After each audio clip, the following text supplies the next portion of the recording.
Hello everyone, and here are the details of today's video. Japan's recent diplomatic overture toward China marks a striking shift in Asia's strategic landscape. For years, Tokyo's rhetoric had grown increasingly assertive, warning of regional instability, emphasizing defense modernization and aligning itself tightly with the U.S. Indo-Pacific strategy. Yet now, almost abruptly, the Japanese Prime Minister signals a desire to stabilize relations and pursue constructive dialogue with Beijing.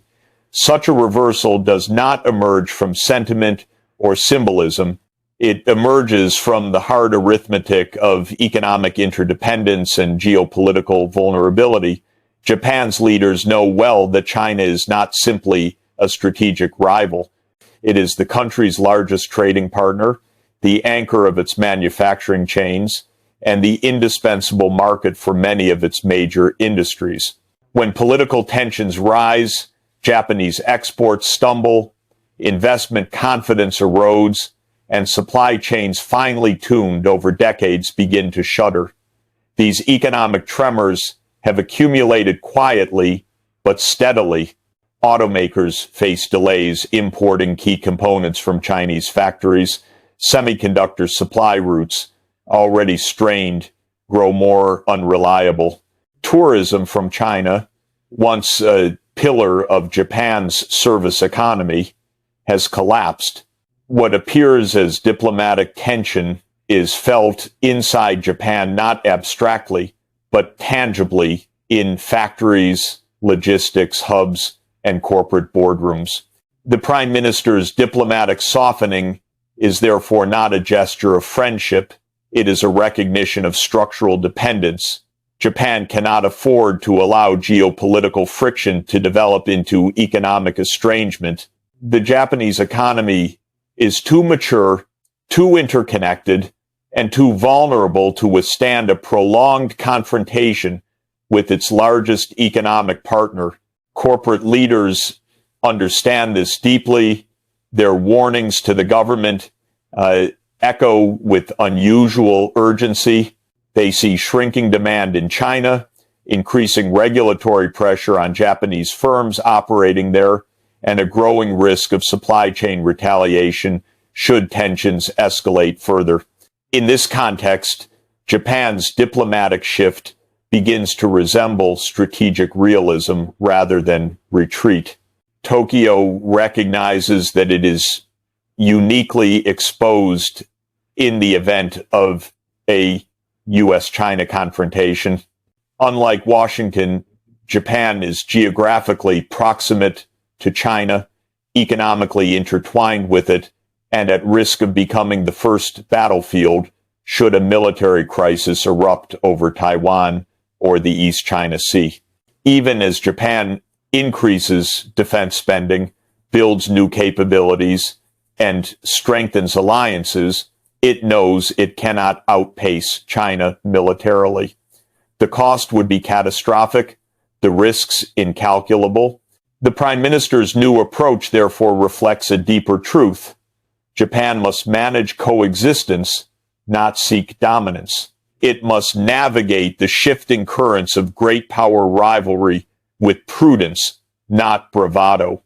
The alternative, a sustained standoff with China, would drain Japan's economy, heighten military risk, and push Tokyo into the role of frontline state for Washington's strategic anxieties. Japan's diplomatic softening is thus a negotiation with reality. It is the recognition that the nation must step back from the precipice of geopolitical escalation. It is not weakness but wisdom, born from centuries of navigating regional power transitions and decades of economic interdependence. Japan is not capitulating. It is recalibrating, seeking stability in a region where peace has become fragile and where economic survival now demands dialogue more urgently than confrontation. For all the rhetoric surrounding geopolitics and national security, the reality confronting Japan is ultimately economic. No country in East Asia, perhaps in the world, has felt the financial cost of deteriorating relations with China as acutely as Japan. The economic fallout has not come through dramatic sanctions or military conflict, but through the quiet attrition of trade flows, investment confidence, and disrupted supply chains. It is precisely this slow erosion that Tokyo can no longer ignore.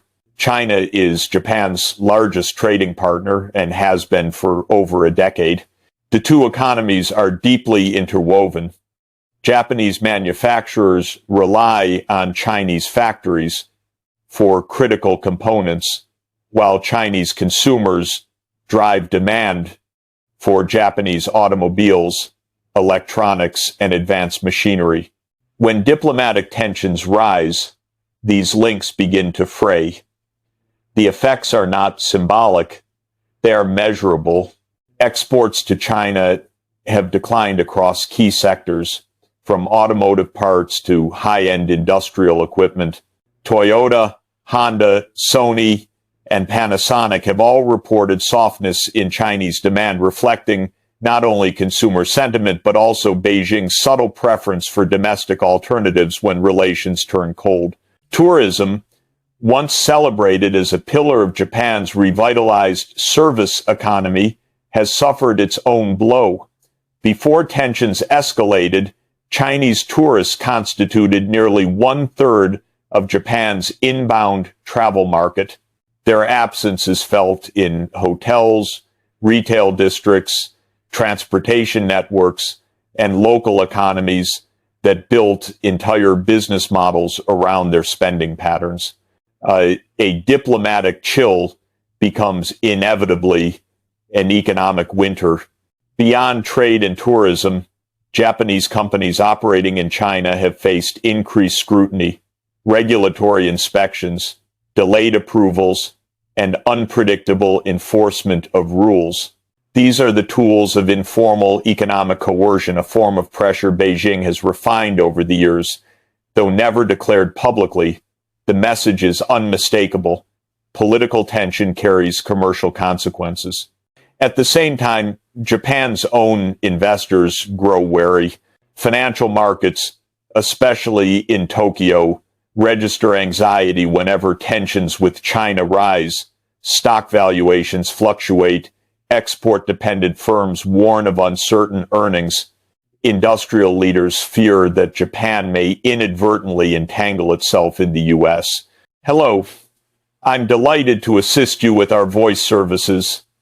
Choose a voice that resonates with you, and let's begin our creative audio journey together. No amount of defense spending or strategic alliances can compensate for the loss of its most significant economic partner. The Japanese Prime Minister understands this intimately. The softening toward China is not merely a diplomatic recalibration, it is economic self-preservation. Japan's extraordinary interdependence with China forces a kind of realism that transcends ideology. Confrontation, however principled, carries costs too large for a nation already struggling under demographic decline. Economics, in this sense, becomes the quiet architect of diplomacy, reminding Japan that prosperity and peace are not separate ambitions, but inseparable ones. Hello, I'm delighted to assist you with our voice services. Choose a voice that resonates with you, and let's begin our creative audio journey together. Japan, constrained by demographics, constitutional limits, and public skepticism toward militarization, cannot match this trajectory. Tokyo's policy elite understands this acutely.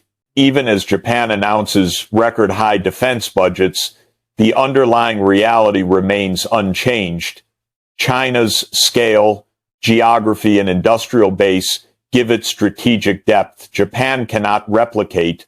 Moreover, Japan's proximity to China, which might appear advantageous in trade, becomes a liability in security terms. In any regional conflict, Japan would be within immediate strike range of Chinese missiles.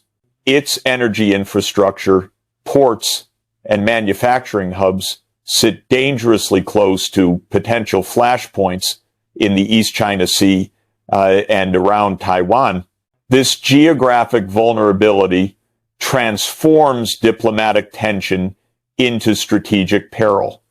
Japan is not simply observing the great power rivalry between the U.S. and China. It is situated at its physical edge. Japan's demographic crisis only intensifies this vulnerability. With an aging population and a shrinking workforce, Tokyo cannot sustain a long-term arms race.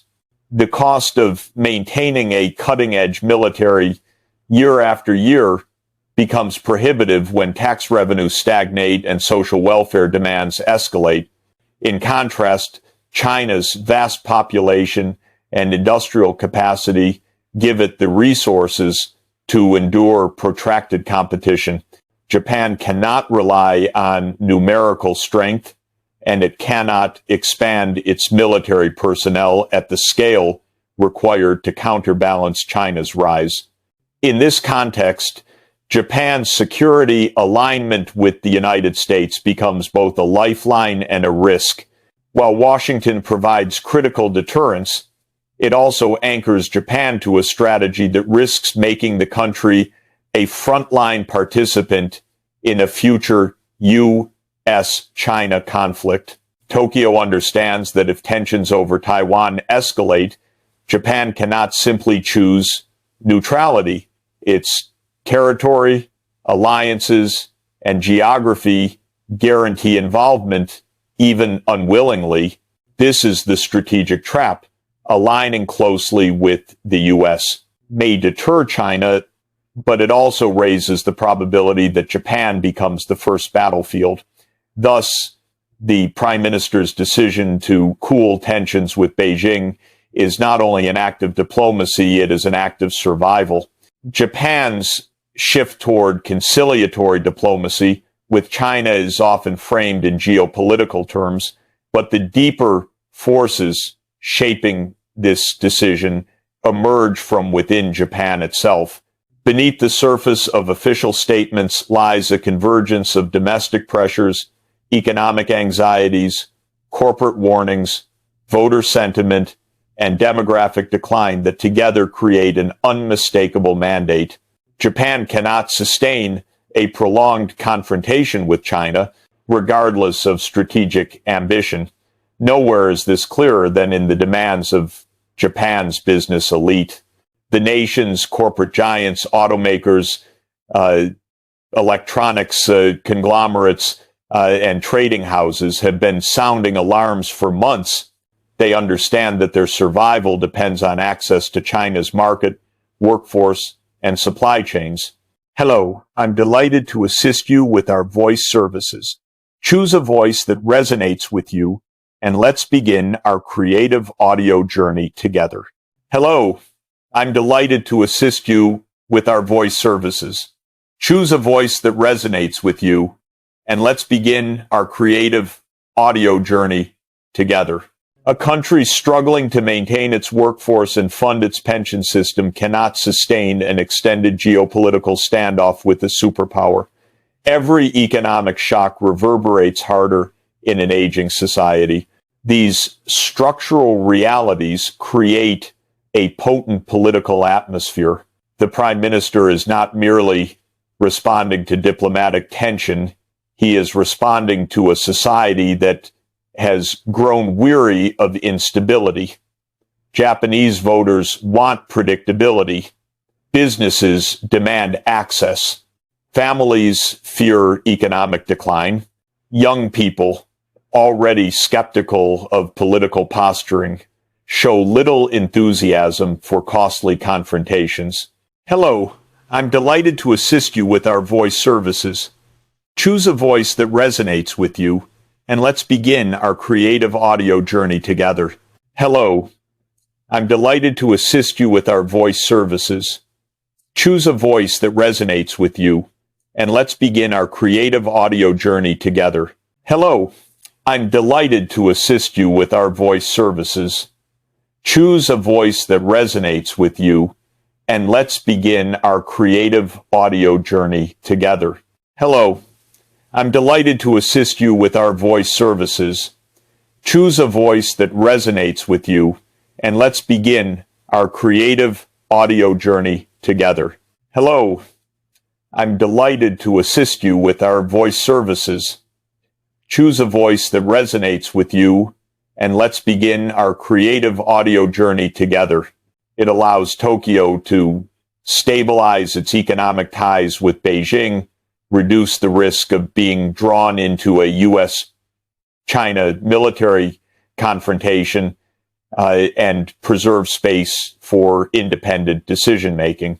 Rather than choosing sides in a rivalry it cannot control, Japan seeks to maintain flexibility, cooperating with both powers where interests align and resisting pressure where they do not. Regionally, this approach positions Japan as a potential mediator. Southeast Asian nations, long accustomed to balancing China's rise through economic engagement and quiet diplomacy, offer a model that Japan is increasingly inclined to follow. Stability in East Asia will not come from military blocs or confrontational postures, but from dialogue, trade, and the recognition of shared interdependence. The Prime Minister's recent actions reflect this emerging philosophy. He understands that Japan's future cannot be secured by hard power alone, nor can it be entrusted entirely to external alliances. It must be built on balanced relationships, diversified partnerships, and the ability to speak credibly to both Washington and Beijing. In the end, Japan's diplomatic shift is not a sign of weakness. It is a sign of strategic maturity. Tokyo recognizes that its prosperity, security, and regional influence depend on maintaining equilibrium in a world tilting toward polarization. Japan chooses not to be the front line of great power confrontation, but the fulcrum of regional stability, a role shaped not by ideology, but by the sober realities of geography, economics, and history.